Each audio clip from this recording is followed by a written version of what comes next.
नमस्कार, माझा विशेष बुलेटिनमध्ये मी ज्ञानदा कदम आपल्या सर्वांचं स्वागत करते।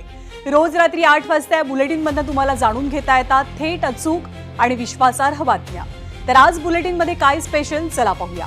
आज दिवसभरात कोणकोणत्या 5 बातम्यांनी लक्ष वेधलंय। नीट नंतर एमपीएससी परीक्षांची ऐशी-तैशी। गेल्या 4 महिन्यात झालेल्या 3 पेपर फुटीच्या घटनांमुळे 10 लाख विद्यार्थ्यांचं नुकसान कसं झालंय हे या बातमीतनं जाणून घ्यायचंय। पुढची बातमी, आडनाव पवार ब्रँड रोहित। पवारांचा राजकीय वारसा लाभलेले रोहित पवार स्वतःचा स्वतंत्र बँड बनवण्याच्या तयारीमध्ये आहेत का, याचाही आढावा घ्यायचा आहे। बातमी क्रमांक 3, विळखा समस्यांचा दौरा ठाकरेंचा। मैदान ते महामार्ग, आदित्य ठाकरेंचे पाहणी दौरे त्यांच्या राजकीय रिब्रँडिंगचेही संकेत आहेत का, हेही जाणून घेणार आहोत। तर पुढची बातमी, आमदारांना बळ आणि पालकमंत्र्यांना झळ। म्हणजे सरकारच्या एका निर्णयामुळे पालकमंत्र्यांकडे असलेलं आर्थिक ग्लॅमर कसं झाकोळलं गेलंय तेही जाणून घ्यायचंय।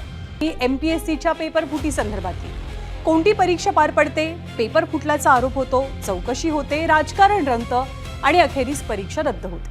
आणि हे एकदा नाही, दोनदा नाही, तर गेल्या 4 महिन्यात 3 वेळेला झालंय आणि तेही आपल्या महाराष्ट्रात। आणि 3ही परीक्षांसाठीच्या विद्यार्थ्यांचा आकडा होता जवळपास 10 लाख इतका।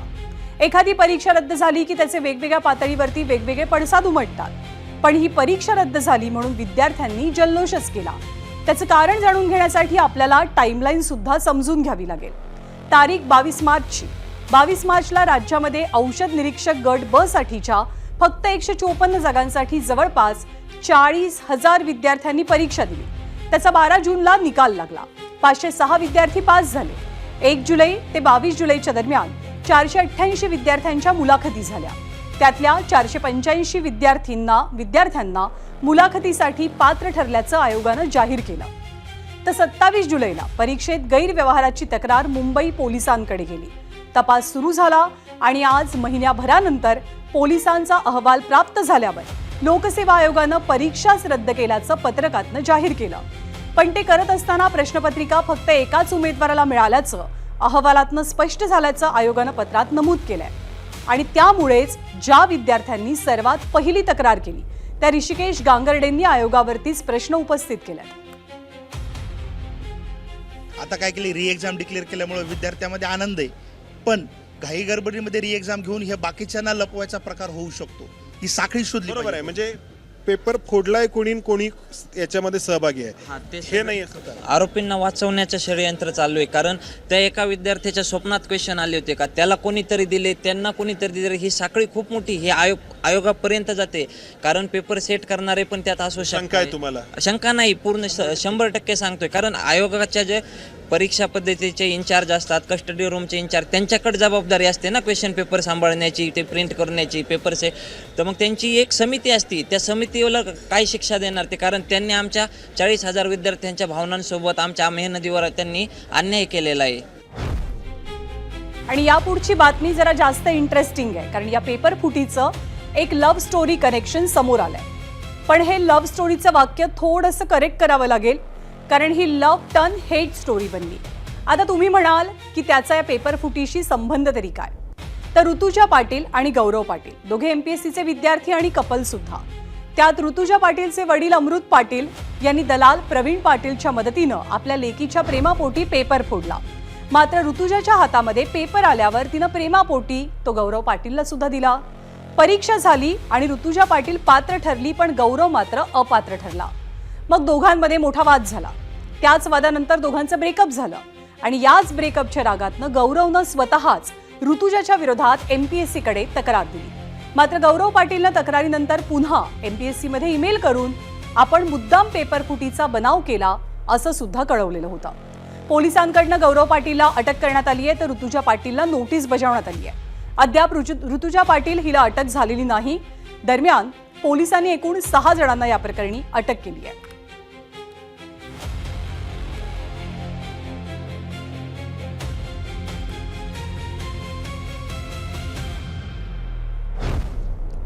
तर या लव्ह टर्न हेट स्टोरी नंतर आता जरा राजकारणाकडे वळूया। जेव्हा पुण्यामध्ये एमपीएससीच्या विद्यार्थ्यांनी आंदोलन सुरू केलं होतं, तेव्हा सर्वात आधी पवारांच्या राष्ट्रवादीचे आमदार रोहित पवारांनी 27 जुलैला पत्रकार परिषद घेतली आणि या परीक्षेत घोटाळा कसा झाला असेल याचे पुरावे दिले। नंदुरबारच्या एका खासगी क्लासेसमधनं हा पेपर कसा फुटला होता हे देखील सांगितलं. आणि आता आपण जी पेपर फुटीची लव्ह स्टोरी ऐकली ते जोडपं सुद्धा नंदुरबारचं आहे. आता रोहित पवारांनी परीक्षा रद्द करण्याची मागणी सुद्धा केलेली होती. तर लोकसभेचे विरोधी पक्षनेते राहुल गांधींनी सुद्धा पुण्यातील छात्रों की गूंज या कार्यक्रमात सुद्धा मुद्दा उपस्थित केला, चर्चेत आणला. त्यांच्या मंचावर याच परीक्षेतल्या घोटाळ्यावरनं आंदोलन करणाऱ्या विद्यार्थिनींना सुद्धा मंचावर बोलवलं गेलं. त्या विद्यार्थिनींना सुद्धा राहुल गांधींना निवेदन देत परीक्षा रद्द व्हावी अशीच मागणी केली. म्हणूनच की काय, जेव्हा लोकसेवा आयोगानं परीक्षा रद्द केली तेव्हा राहुल गांधी सुद्धा छात्रों की जीत असं म्हणत एक्स पोस्ट करताना पाहायला मिळाले. आणि त्यात त्यांनी याच विद्यार्थिनींचा व्हिडिओ सुद्धा शेअर केलाय.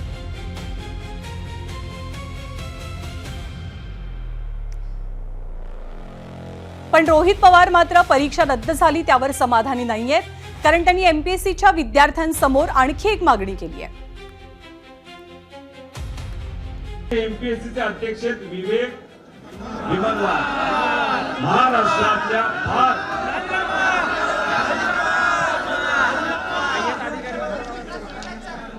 फार मोठ्या एका नेत्याचे मित्र आहेत, एका शाळेत त्या कॉलेजमध्ये. जर या महिन्या अखेरीस पर्यंत तुम्ही राजीनामा नाही दिला तर 1 तारखेला दुपारी 12 वाजता मी तुमच्या कार्यालयाला येतो. तर रोहित पवारांनी राजीनाम्याच्या मागणीसोबतच 40 लाखांसाठी पेपर फोडल्याचा सुद्धा आरोप केलाय. असं असलं तरी पोलिसांनी एमपीएससी पेपर फुटी प्रकरणात आतापर्यंत 6 जणांना अटक केली. त्यात एमपीएससीचे अप्पर सचिव अभिजित लेंडवेंसह सहाय्यक कक्ष अधिकारी गोपाळ मराठे आणि विश्वेश्वर नकाते यांचाही समावेश आहे. पण ही गोष्ट झाली का परीक्षेची. जसं सुरुवातीला आपण म्हटलं की 4 महिन्यात 3 परीक्षांचे पेपर फुटलेत, तर त्यातल्या इतर परीक्षा त्या कोणत्या आणि त्यांचं महाराष्ट्राशी कनेक्शन काय आहे आपण पाहूया.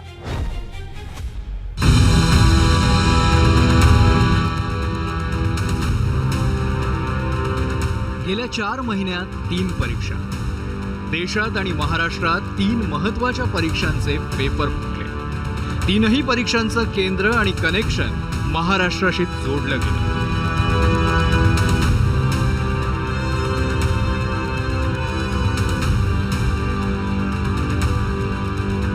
नीट 2026, महाराष्ट्र टीईटी परीक्षा 2026 आणि गट ब पदाची महाराष्ट्र लोकसेवा आयोगाची परीक्षा या 3ही परीक्षा रद्द झाल्या. तारीख 3 मे 2026 देशातल्या 22 लाखांहून अधिक विद्यार्थ्यांनी नीट यूजी परीक्षा दिली. 7 मे रोजी पेपर फुटीचा आरोप झाला आणि 12 मेला एनटीए कडून परीक्षा रद्द करण्यात आली. 21 जून 2026 रोजी फेरपरीक्षा घेण्यात आली. देशव्यापी पसरलेल्या याच नीट पेपर फुटीच्या जाळ्याचं केंद्रस्थान बनला आपला महाराष्ट्र. प्रकरणात महाराष्ट्रातून प्रसिद्ध क्लासेस चालकांपासून प्राध्यापकांपर्यंत अशा 10 पेक्षा जास्त जणांना अटक झाली.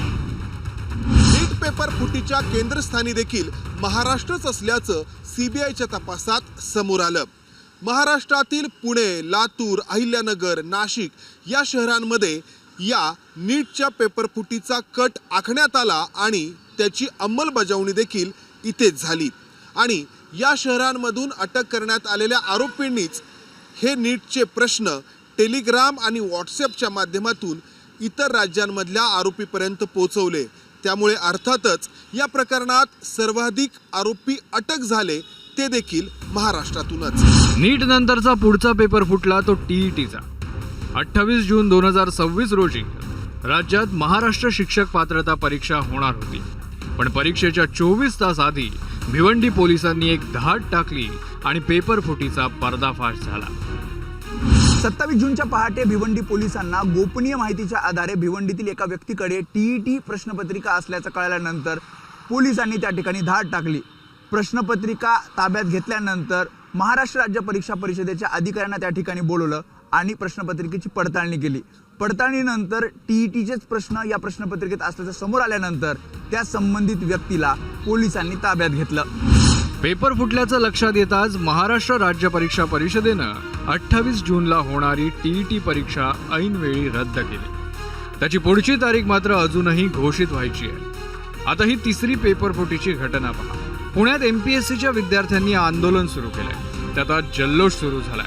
कारण 22 मार्च 2026 रोजी महाराष्ट्रात अन्न व औषध प्रशासनाकडून औषध निरीक्षक गट ब पदाची संपूर्ण भरती परीक्षा पार पडली.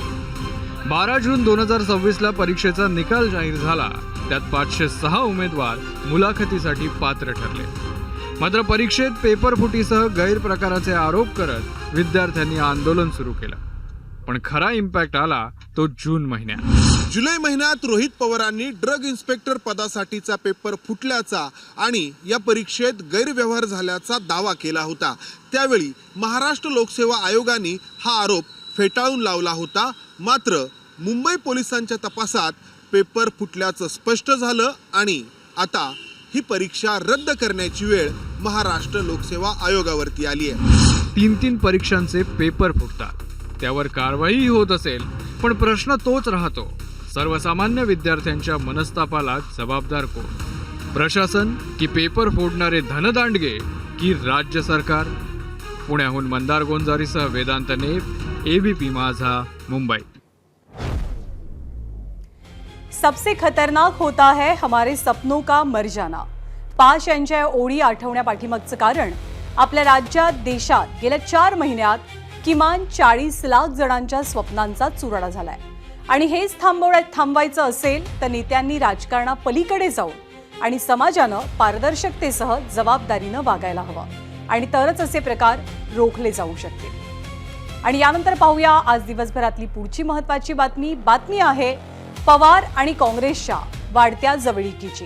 भेटी वाढल्या, बॅनर झळकले, राहुल गांधींना थेट निमंत्रण दिलं गेलं आणि आता महाराष्ट्राच्या राजकारणात एकच चर्चा, पवारांच्या मनात नेमकं काय? राष्ट्रवादी काँग्रेस शरदचंद्र पवार पक्षाचे आमदार रोहित पवार आणि काँग्रेसच्या नेत्यांमधली वाढती जवळीक सध्या राजकीय वर्तुळात चर्चेचा केंद्रबिंदू ठरतेय. दिल्लीमध्ये राहुल गांधींची भेट, पंढरपुरातील उपोषणाच्या वेळेला काँग्रेसचे प्रदेशाध्यक्ष हर्षवर्धन सपकाळांची भेट आणि आदिवासी विद्यार्थ्यांच्या आंदोलनासाठी थेट राहुल गांधींनाच नागपूरमध्ये येण्याचं निमंत्रण. त्यामुळे काँग्रेस प्रवेशाच्या चर्चांनाही उधाण आलंय. मात्र रोहित पवारांनी काँग्रेस प्रवेशाच्या शक्यतेला स्पष्टपणे नाकारलंय. राज्यात विरोधी पक्षनेता नसल्यामुळे देशातील विरोधी पक्षनेत्यावरती अवलंबून राहावं लागतंय असं स्पष्टीकरण ते देतात.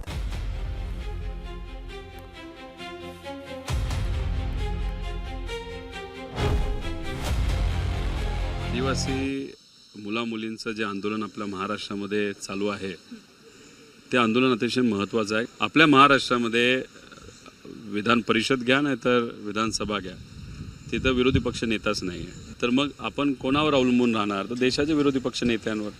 मग ते कोण आहेत? तर राहुल गांधीजी आहेत. विरोधी पक्ष नेत्याचं स्वागत करायला काय हरकत आहे? आम्ही इंडिया आघाडीमध्ये आहोत.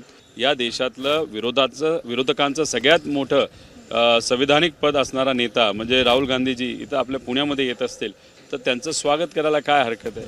आणि मी माझ्या स्टाईलने तिथं असतो आणि मला वाटतं मी कुठंच तिथं चुकलेलो नाही. तर मी काँग्रेसमध्ये जाण्याचा प्रश्नच नाही. मी फक्त पुरोगामी विचार शिवशाहू फुले आंबेडकरांचा विचार आणि सामान्य परिवारातल्या लोकांबरोबर तिथं राहणार.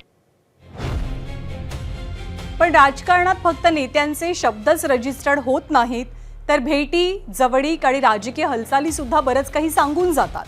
म्हणूनच हा प्रश्न आहे की रोहित पवार काँग्रेसच्या दिशेनं वाटचाल करतायत की काँग्रेससोबतच्या जवळीकीचा वापर करून स्वतःचं स्वतंत्र राजकीय समीकरण मजबूत करतायत. या सगळ्या घडामोडींच्या पलीकडे केवळ योगायोग म्हणून पाहायचं.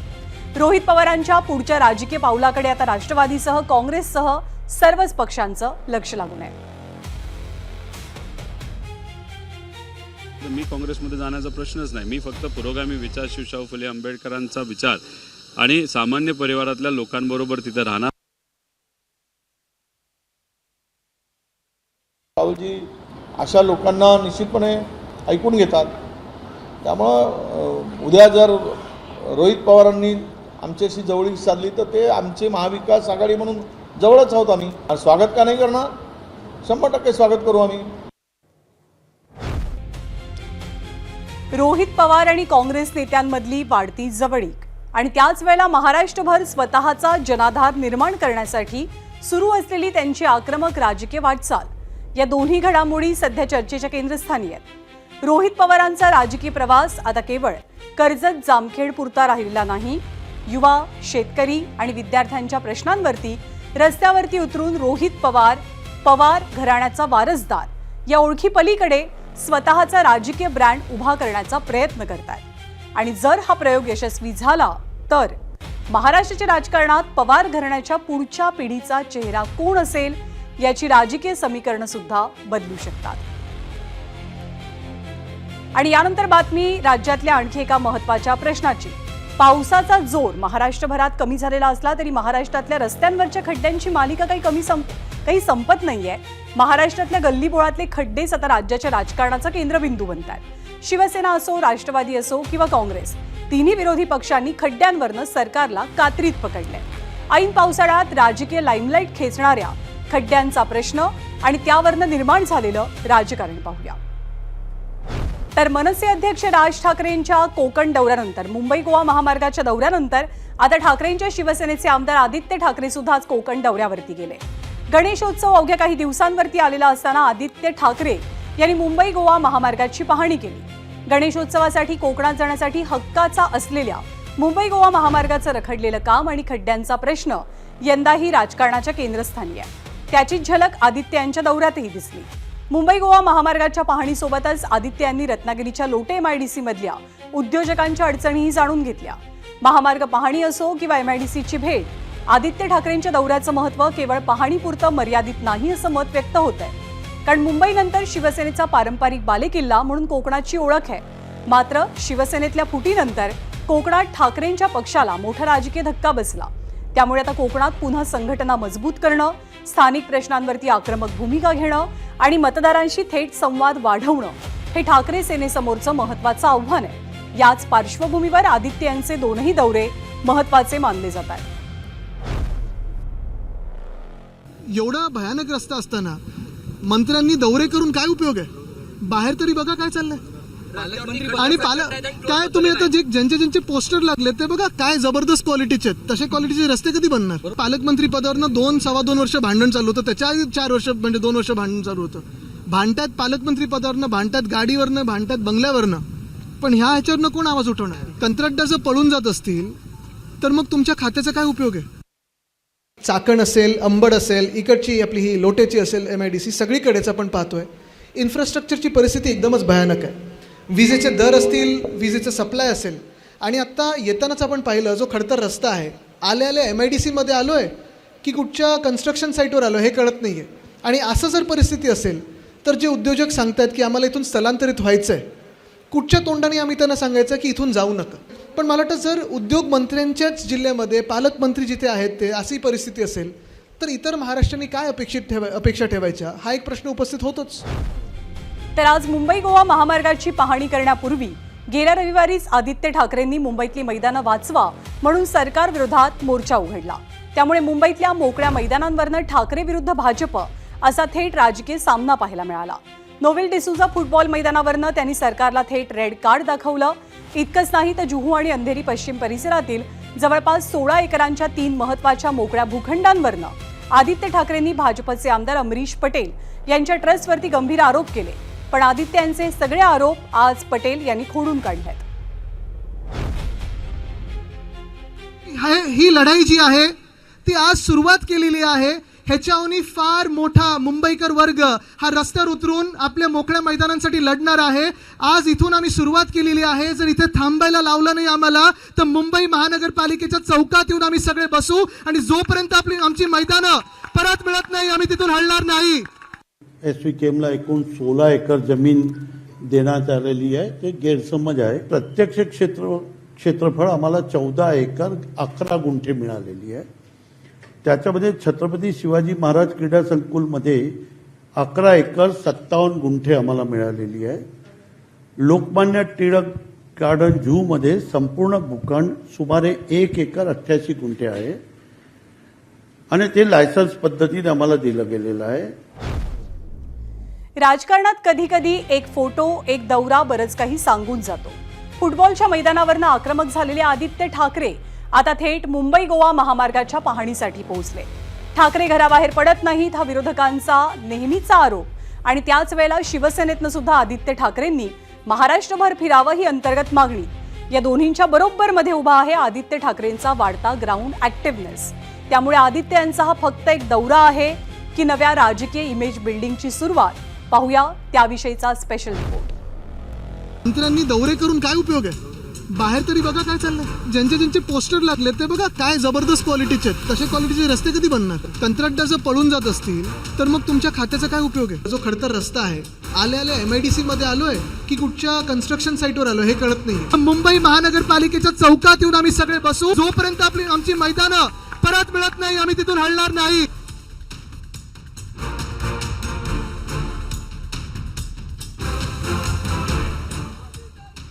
जेनझी आंदोलनानंतर एक गोष्ट अधोरेखित झाली. तरुणाईला फक्त भाषणबाजी करणारा नेता नकोय, त्यांना हवाय त्यांच्या प्रश्नांशी कनेक्ट साधणारा नेता. याच कनेक्टवरनं महाराष्ट्रात एक राजकीय हालचाल लक्षवेधी ठरतीये. ती म्हणजे आदित्य ठाकरे यांचा वाढलेला ग्राउंड ॲक्टिव्हनेस. मुंबईतल्या मोकळ्या मैदानांचा प्रश्न, मुंबई गोवा महामार्गाची पाहणी किंवा चाकण आणि लोटे MIDCचा मुद्दा. आदित्य ठाकरेंचे हे नॉर्मल पॉलिटिकल दौरे आहेत की पॉलिटिकल ब्रँडिंग, याची चर्चा आता जोर धरतीये. आपल्याला माहिती आहे की उद्धव ठाकरे यांच्या प्रकृतीच्या मर्यादा ह्या उघड झाल्या होत्या, ते सत्तेत असतानाच, मुख्यमंत्री असताना सुद्धा. त्यामुळे मला असं वाटतं की आता आदित्य ठाकरे यांनी पूर्णपणे शिवसेनेची कमान घेतली आहे. त्यांनी स्वतःची एक स्वतंत्र अशी पिढी किंवा एक स्वतंत्र अशी टीम बनवलेली आहे आणि ती बनवण्याचं स्वातंत्र्य त्यांना उद्धव ठाकरेंनी दिलं आहे. काही दिवसांपूर्वी मुंबईतल्या मोकळ्या मैदानांच्या प्रश्नावर आदित्य ठाकरे आक्रमक झाले. चाकण MIDCतल्या समस्याग्रस्त उद्योजकांची त्यांनी भेट घेतली. गणेशोत्सवाच्या तोंडावर गेली जवळपास 2 दशकं रखडलेल्या मुंबई गोवा महामार्गाची पाहणी केली. लोटे MIDCतल्या उद्योजकांशी संवाद साधला. या भेटींच्या सिक्वेन्समुळे आदित्य यांनी त्यांच्या मुंबई फोकस्ड राजकारणाची दिशा बदलली आहे का, याचाही अंदाज बांधला जाऊ लागलाय. आदित्य ठाकरे यांचं राजकारण जर बघितलं तर गेल्या काही वर्षात जेनझींचे जे प्रश्न आहेत त्यालाच त्यांनी हात घातलेला आहे आणि त्यांचं एकूण राजकारण बघता त्यांच्या राजकारणाचा पोत हा जेनझींना आत्ता जे काही भावणारे विषय आहेत, मग ते क्रीडा विषयक असतील किंवा पर्यावरण विषयक असतील किंवा अन्य काही त्यांच्या स्वातंत्र्यासंदर्भातले असतील, तेच विषय राहिलेले आहेत. ठाकरे घरातून बाहेरच पडत नाही, हा त्यांच्या विरोधकांकडनं होणारा फॉरेवर आरोप. हा आरोप ठाकरेंविरोधातला स्ट्रॉंग पॉलिटिकल नरेटिव्ह म्हणूनही वापरला जातो. आता आदित्य ठाकरेंच्या वाढलेल्या ग्राउंड व्हिजिट्स या आरोपांची धार कमी करू शकतील का, हा सुद्धा एक विचार करण्यासारखा मुद्दा. फुटीमुळे शिवसेनेला एक मोठा सेटबॅक बसलाय. फुटीमुळे अनेक जिल्हा परिषदा असतील, महापालिका असतील, नगरपालिका असतील, इथं जे त्यांची सत्ता होती ती आता राहिली नाही. उद्धव ठाकरेंच्या शिवसेनेची राहिली नाही, ती शिंदेंच्या शिवसेनेकडे गेलेली आहे. तरुण मतदार जो आहे त्या ठिकाणचा, मग तो ग्रामीण भागातला असेल तर त्याला आपल्यासोबत जोडून घेण्याचा प्रयत्न कदाचित उद्धव ठाकरे, आपला आदित्य ठाकरे करतायत. आदित्य ठाकरेंच्या राजकीय हालचालींचा वेग आता वाढताना दिसतोय. जेनझी आंदोलनानंतर ठाकरेंचा वाढलेला ॲक्टिव्हनेस आणि ग्राउंड प्रेझेन्स त्यांच्या राजकीय इमेजच्या पुनर्बांधणीचा प्रवास ठरणार का, हे बघण्याची उत्सुकता असेल. स्पेशल रिपोर्ट, ABP माझा. असं म्हणतात की राजकारणात प्रतिमा एका रात्रीत बनत नाही आणि ती एका रात्रीत बदलत सुद्धा नाही. आदित्य ठाकरेंचा फुटबॉलच्या मैदानापासून सुरू झालेला प्रवास आज महामार्गावरनं उद्योगांच्या समस्यांच्या गेटपर्यंत पोहोचलाय. पण खरी परीक्षा आता पुढे आहे. कारण राजकारणात 2-4 दौरे म्हणजे ॲक्टिव्हनेस, सातत्यपूर्ण दौरे म्हणजे संघटन आणि त्या संघटनेतनं निर्माण होणारा जनाधार म्हणजे नेतृत्व. मुंबईचे युवा नेते म्हणून आदित्य ठाकरेंची ओळख आधीपासूनच स्ट्रॉंग आहे. पण महाराष्ट्राचा नेता म्हणून स्वतःची ओळख निर्माण करणं ही त्यांच्या समोरची पुढची खरी आणि मोठी राजकीय परीक्षा आहे. त्याचमुळे हातातली मशाल फक्त पेटवून चालणार नाही, तर तिच्या मदतीनं अंधारातला पुढचा रस्ताही शोधावा लागेल. बातमी आहे पालकमंत्र्यांच्या अधिकारात कपात करण्यासंदर्भातली. पालकमंत्री म्हणजे जणू त्या जिल्ह्याचा मुख्यमंत्रीच मानला जातो. जिल्ह्यातलं ध्वजारोहण असो किंवा जिल्हा नियोजन बैठक किंवा अन्य कार्यक्रम, त्यामध्ये पालकमंत्र्यांचा रुबाब आणि मान दोन्हींची चांगली चर्चा असते. त्यामुळेच पालकमंत्रीपद मिळवण्यासाठी राज्यानं अलीकडेच 2 जिल्ह्यांमधील वर्चस्व आणि श्रेयवादाच्या शीतयुद्धाचा अनुभव घेतला. नाशिक आणि रायगडसाठी सरकारनं पालकमंत्री नियुक्त करून तो वाद तसा मिटवलाय. पण आता पालकमंत्र्यांबाबत एक नवीन वाद समोर आलाय. जिल्हा विकास निधीवरती आता पालकमंत्र्यांना फक्त 30% निधीचाच अधिकार असेल. जिल्हा नियोजन समित्यांसंदर्भात सरकारनं हा मोठा निर्णय घेतलाय, त्यामुळे जिल्ह्याच्या विकास कामात पालकमंत्र्यांचा सहभाग मर्यादित असणार आहे. यावरनं एक प्रकारे सरकारनं पालकमंत्र्यांचे पंखच छाटल्याचं बोललं जात आहे. पालकमंत्र्यांबाबत सरकारनं घेतलेला निर्णय असा की जिल्हा विकास आराखड्यानुसार निधी खर्च करण्याचे 70% अधिकार आता त्या जिल्ह्यातल्या आमदारांकडे असतील, तर पालकमंत्र्यांकडे 30%च अधिकार असतील. त्यामुळे आता पालकमंत्री हे नाममात्र राहण्याची शक्यता आहे. या आधीपर्यंत फक्त पालकमंत्रीच जिल्हा विकास निधीचे निर्णय घ्यायचे. आता त्यांचे ते सर्वाधिकार एक प्रकारे काढून घेण्यात आले. आता राज्यात महायुतीचं सरकार आहे, त्यामुळे अनेक जिल्ह्यात महायुतीतील 3 पक्षांचे आमदार आहेत. त्यामुळे पालकमंत्र्यांच्या 30% निधीचं महायुतीच्या 3 पक्षात समसमान वाटप होणार आहे. हा निर्णय झाल्यामुळे आता पालकमंत्री अन्य पक्षाच्या आमदारांना कमी निधी देण्याची शक्यता नाकारता येत नाही. त्याबाबत सरकारमधल्या मंत्र्यांचं नेमकं काय म्हणणं तेही पाहूया. 30% निधीमध्ये पालकमंत्री त्या ठिकाणी सर्वांना त्या ठिकाणी समन्वय करून तो वाटप करणार आहे. आणि त्यामुळं आता कुठलाही सर्व जिल्ह्याला पालकमंत्री असल्यामुळं कुठे आता त्या ठिकाणी स्कोप नाही. सर्वांनाच त्या ठिकाणी एका लाईनने निर्देश दिलेले आहेत, त्या लाईनवरच आमचे पालकमंत्री आणि आमचे आमदार काम करणार आहेत. अधिकारात कपात असं नाही आहे. शेवटी पालकमंत्री हे बाहेरनं त्या जिल्ह्यावर नेमले जातात. स्थानिक लोकप्रतिनिधी जे आहेत, मग खासदार, आमदार, जिल्हा परिषद सदस्य, नगरपालिकेचे, महानगरपालिकेचे सदस्य, शेवटी जर त्यांना त्यांच्या इथल्या प्रश्नांची कधी स्थानिक असल्यामुळे जास्त जाण असते, त्यांच्याकडनं अपेक्षा लोकांच्या जास्त असतात किंवा ही कामं पूर्ण व्हावीत, आणि त्याप्रमाणे समन्वय समितीमध्ये हा निर्णय झालेला आहे. आणि हा पूर्वीप्रमाणेच आहे, असं काही कपात केली असं नाही. तर गेल्या 2 वर्षांपासून पालकमंत्री पदावरनं राज्यात रायगड आणि नाशिक या जिल्ह्यांमध्ये वाद सुरू होता. रायगडमध्ये तटकरे विरुद्ध गोगावले म्हणजे राष्ट्रवादी काँग्रेस विरुद्ध शिवसेना असा वाद होता, तर नाशिकमध्ये महाजन विरुद्ध भुजबळ म्हणजेच भाजप आणि राष्ट्रवादी काँग्रेस यांच्यात चढाओढ सुरू होती. रायगडमध्ये तर पालकमंत्रीपद मिळवण्यासाठी वेगळंच राजकारण रंगलं. शिवसेनेचे भरत गोगावले यांनी त्यांच्या मुलाची विधान परिषदेच्या निवडणुकीतनं माघार जाहीर केली. त्यानंतर त्यांना अलीकडे स्वातंत्र्य दिनाच्या ध्वजारोहणाच्या निमित्तानं पालकमंत्री पद बहाल करण्यात आलं. पण आता मात्र त्यांचे पंख छाटण्यात आलेत, त्यामुळे अनेक पालकमंत्र्यांकडनं निराशा व्यक्त होतीये. तर राज्यात सर्वाधिक वाद रायगड आणि नाशिकच्या पालकमंत्री पदावरनं झाला. नंतर पालकमंत्री दोनही जिल्ह्यांसाठी घोषित झाले. मग हा निर्णय झाल्याबद्दल ठाकरेंच्या शिवसेनेचे आदित्य ठाकरे यांनी सत्ताधाऱ्यांना टोला लगावलाय. महत्वाची गोष्ट ही आहे की आपण पाहिलं असेल जे आता पालकमंत्री पदावरनं 2-2.25 वर्ष भांडण चालू होतं, त्याच्या आधी 4 वर्ष म्हणजे 2 वर्ष भांडण चालू होतं. भांडतात पालकमंत्री पदावरनं, भांडतात गाडीवरनं, भांडतात बंगल्यावरनं, पण ह्याच्यावरनं कोण आवाज उठवणार? आता बाकीचे जे समिती आहेत त्याच्यावरनं भांडणं सुरू होतील. तर जिल्ह्याच्या विकासासाठी जो निधी असतो तो निधी नेमका कसा मिळतो, कसा वितरित केला जातो हे ग्राफिक्सच्या माध्यमातून पाहूया. या निधीला जिल्हा वार्षिक योजना किंवा जिल्हा नियोजन समिती निधी असं संबोधलं जातं. राज्य सरकारच्या नियोजन विभागाकडनं हा निधी मिळतो. निधी मिळण्यासाठी आधी आराखडा तयार केला जातो. तो जिल्हा पातळीवरती जिल्हा नियोजन समितीकडनं तयार होतो.